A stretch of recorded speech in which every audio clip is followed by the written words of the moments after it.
Okay, Dave, talk about what the off season has been like for you so far, leading up to the beginning of your first head coaching position at NIU. I can't complain at all about the way the players have worked, the coaches have worked, the fans have taken us in, the administration's guided and helped us through it, and it's been obviously a learning process at times, trying to get to know a new place. But all the coaches now are moved in, their families are here, their children are here, the players know what we're doing, and so it's taken time. Seems like 6 months has been 6 years at times, but I know we're all excited to start playing the game that we love. And you've done a lot of non-football things, I understand, jumping out of an airplane and doing the seventh inning stretch at Wrigley Field and various other experiences, right? Well, we're trying to use as much or as many different ways to get people excited about coming and watching us. And one of the things that intrigued me about coming to NIU was just the location. I felt like 55 miles from the third largest city in the country that we should be able to get a lot of people in our stands. And so when we looked at different ways to do that, we tried to use my age maybe as a way to, I'm not afraid to do a lot of things, and I'm a little bit adventuresome, so I said let's try to get out there and appeal to the 30 and 40 crowd a little bit, maybe get them in the stands. So Great. Now here we are, July 26th, and still a ways away, and a lot can happen and will happen before the season starts.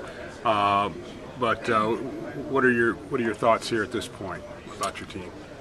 Well, I know they had a great summer, just talking to the players. They're excited about where they're at. They feel strong. They feel like they're in good shape. I know they're excited to get back out, and this is a place where they had a bad memory last year, and I know they want to be back here again. It seems like a lot could happen, but at the same time, just getting on the field and being with them again. We're so restricted in what we're allowed to do with them over the summer. I'm just excited to coach the guys again. Of course, there's a lot of local and national focus and attention on the Wisconsin game on September 17th, which I'm sure you're excited about, and the players are excited about playing at Soldier Field. But you've got a first game against Army that you really want you guys focusing on right now, right? Yeah, everyone wants to talk about the third game. I'm telling everyone the same thing. I'd rather be 2-0 than 0-2 walking into that game. So my attention is Army, and I've coached against Coach Ellerson before. He's a really good football coach. I know he's got a bunch of players at Army that love to play the game, and they're going to be disciplined, and that's going to be a really good football game for us.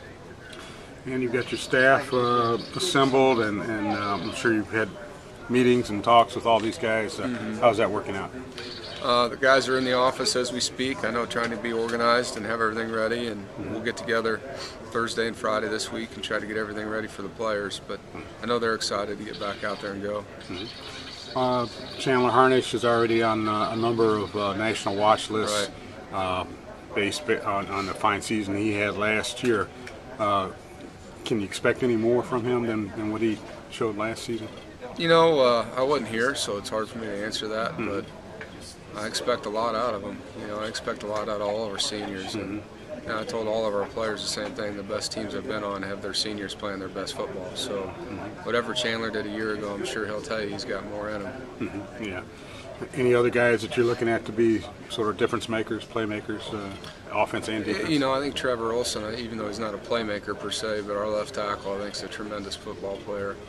And you may not see it in the stands, but I know we'll see it as coaches. He's a guy that's got to do a phenomenal job, and our center, Scott Weddage, as well. If those two guys are doing what they can do, that makes Chandler and the running back's jobs a lot easier. I think we have some receivers in Willie Clark and Martell Moore that can make a big difference in some games. With our run game, people are going to have to be able to stop what we do running the football, and that opens some things up for them on the perimeter. And then defensively, Sean Progar is a guy that in the spring was very difficult for our offense to block, and obviously they have a lot back on offense already. Of course, you've been anchored in the Big Ten for the last several years. What are you hearing about the MAC as a conference, its strengths?